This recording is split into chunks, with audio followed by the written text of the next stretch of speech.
Baik, untuk selanjutnya kalian diminta untuk membuat kartu persediaan dengan menggunakan metode FIFO, LIFO, dan rata-rata bergerak serta menghitung laba kotor dari masing-masing metode.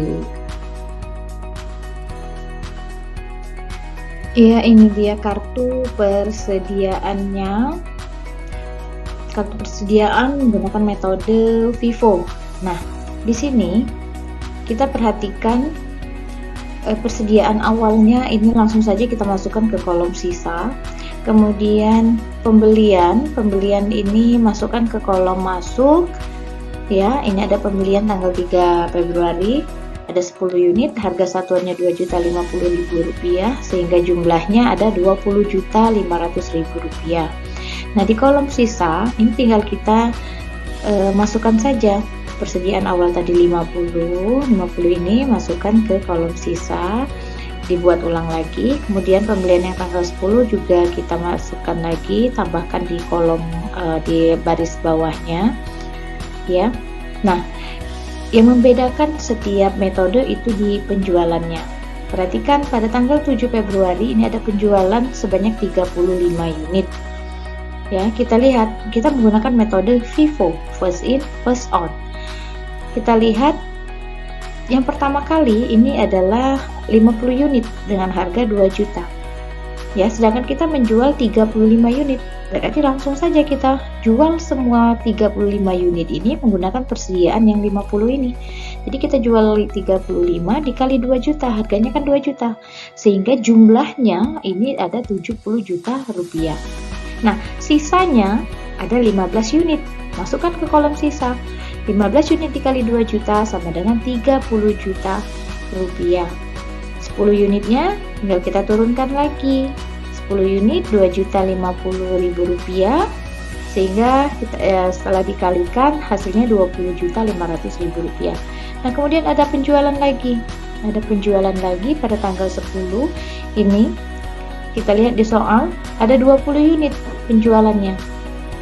20 unit ini kita lihat barang yang dengan harga 2 juta ini masih 15 unit. Kita jual dulu yang 15 unit ini. 15 unit kita masukkan ke kolom keluar dikali 2 juta sama dengan 30 juta rupiah. Masih sisa, masih kurang ya, masih kurang 5 juta rupiah. 5 unit maaf. Jadi masih kurang 5 unit.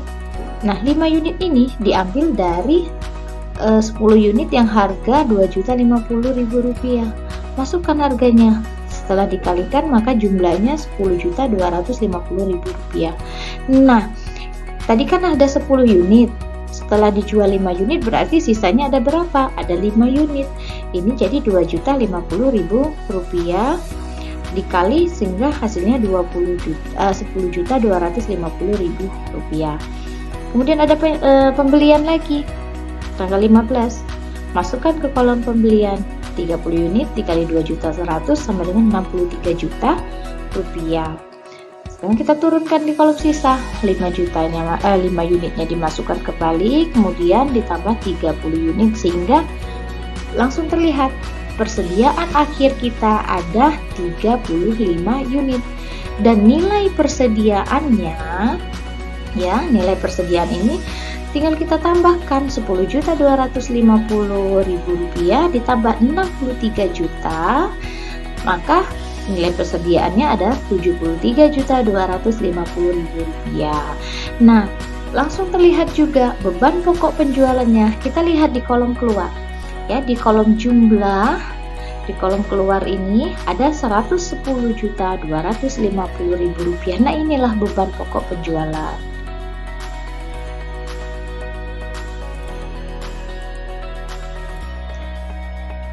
Kita lanjut ke laba kotor. Nah, laba kotor ini rumusnya laba kotor sama dengan penjualan bersih dikurang HPP. Ya, kita lihat di soal. Perhatikan tanggal 7 Februari dan tanggal 10 Februari. Tanggal 7 ini ada penjualan 35 unit dengan harga satuannya ini Rp2.500.000 sehingga jumlahnya ada Rp87.500.000. Penjualan pada tanggal 10 ini ada 20 unit dengan harga Rp2.550.000, sehingga jumlahnya Rp51.000.000 dijumlahkan, karena kan hanya ada 2 penjualan. Nah, jadi penjualan bersihnya ada Rp138.500.000 dikurang HPP atau beban pokok penjualan. Lihat di kartu persediaan ya, Rp110.250.000 ini didapat dari kartu persediaan. Nah, sehingga laba kotornya langsung dapat terhitung ya sebesar Rp28.250.000.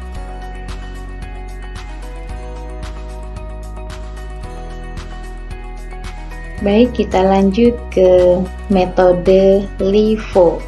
Nah, di metode LIFO ini sebenarnya hampir sama dengan metode FIFO. Yang membedakan adalah pada saat penjualan. Jadi, kita perhatikan di penjualan tanggal 7 ya. Pada tanggal 7 Februari ini ada penjualan 35 unit. Nah, ingat kita menggunakan metode LIFO, last in first out. Berarti barang yang terakhir kali dibeli itu yang pertama kali kita jual. Nah, kita lihat di sini. Terakhir kita membeli itu tanggal 3 Februari, ada 10 unit. Kita jual dulu yang 10 unit ini. Jadi 10 dikali Rp2.050.000 hingga jumlahnya Rp20.500.000. Untuk penjualan kita tadi kan ada 35 unit, berarti masih kurang 25 unit. 25 unitnya kita ambil dari pembelian sebelumnya lagi. Nah, ini ada pembelian 50 unit. Harga satuannya 2 juta. Berarti kita jual 25 unit. 25 unit dikali 2 juta rupiah, maka jumlahnya 50 juta rupiah. Nah, sisanya kita masukkan ke kolom sisa ini. Jadi ada 25 unit lagi yang belum terjual. Dikali 2 juta sama dengan 50 juta rupiah. Nah, pada tanggal 10 Februari ini ada penjualan lagi sebanyak 25 unit. Ya. Kita langsung jual saja karena ini sisa kita atau sisa persediaan kita ada 25 unit dengan harga satuannya 2 juta. Jadi kita jual 20 dikali 2 juta rupiah sama dengan 40 juta rupiah. Sehingga sisa persediaan kita ini masih 5 unit. 5 dikali 2 juta sama dengan 10 juta rupiah. Nah, pada tanggal 15 Februari ini ada pembelian 30 unit. Jadi di kolom sisa ini dari 5 unit tadi, kemudian kita beli 30 unit sehingga nilai persediaan akhir ini ada 35 unit barang ya. Untuk nilai persediaan akhirnya tinggal kita jumlahkan 10 juta ditambah 63 juta rupiah, sehingga nilai persediaan ini diperoleh 73 juta rupiah. Nah, untuk HPP-nya sama dengan metode FIFO tadi, kita lihatlah saja di kolom keluar. Ini ada 110.500.000 rupiah.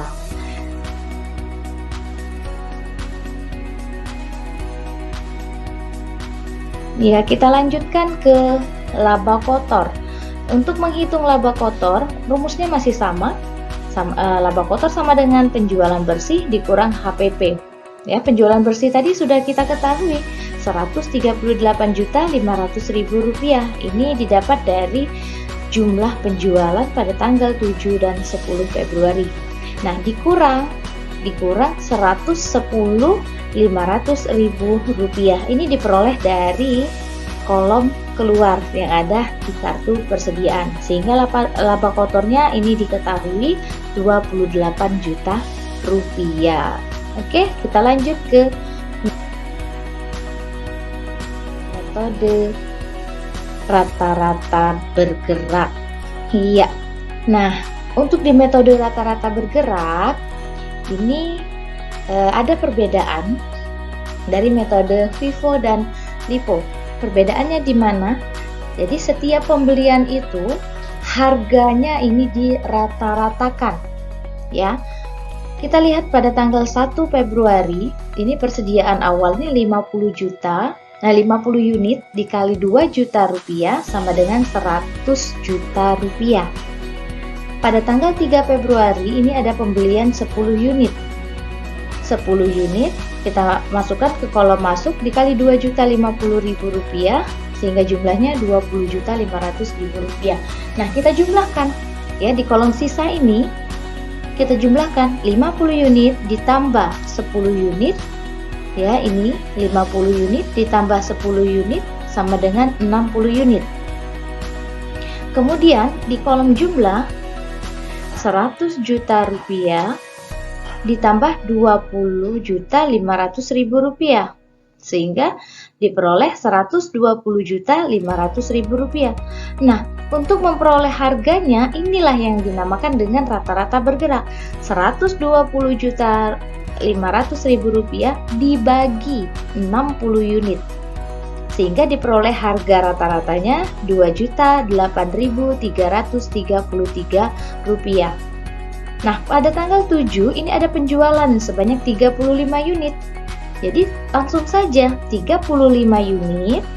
Harga satuannya kita menggunakan harga yang sudah dirata-ratakan ya, dirata-ratakan yang terakhir yaitu 2.008.333 rupiah sehingga diperoleh jumlahnya 70.291.655 rupiah. Berapa lagi sisa barang kita? Ada 25 unit. Harganya tetap sama sehingga jumlahnya ini ada 50.208.325 rupiah. Nah, pada tanggal 10 Februari ini ada penjualan lagi. Penjualan sebanyak 20 unit. Harganya tetap sama, 2.008.333 rupiah karena kita belum ada pembelian lagi ya. Nah, sehingga sisa barang kita ini setelah dijual 20 unit masih 5 unit. Harganya juga tetap sama, maka kita kalikan 5 unit dikali 2.833.333 rupiah sehingga jumlahnya 10.041.665 unit. Nah, tanggal 15 ini ada pembelian lagi sebanyak 30 unit. Ya, tinggal kita jumlahkan 5 ditambah 30 sehingga unit barangnya ada 35 unit. Kemudian 10.041.665 ditambah 63 juta rupiah, maka diperoleh jumlahnya 73.041.665 rupiah. Dibagi 35 maka diperoleh harga rata-rata ini. Ya. Nah, dari sini langsung terlihat nilai jumlah persediaan akhir kita ada 35 unit dengan nilai persediaan ini ada 73.041.665 unit. Dan harga pokok penjualannya ini langsung terlihat 110.458.315 rupiah. Oke. Kita lanjut ke laba kotornya dengan menggunakan metode moving average. Hampir sama, masih tetap sama ya. Ini laba kotor sama dengan penjualan bersih dikurang HPP. Jadi laba kotornya ini, penjualan bersih ini sudah kita ketahui 138.500.000 rupiah. Dikurang HPP-nya tadi kita lihat di kartu persediaan. Di kolom keluar ini ada 110.458.315 rupiah sehingga diperoleh laba kotornya 28.041.685 rupiah. Ya, mudah kan? Oke, inilah cara menghitung metode FIFO, LIFO, dan moving average dengan sistem perpetual.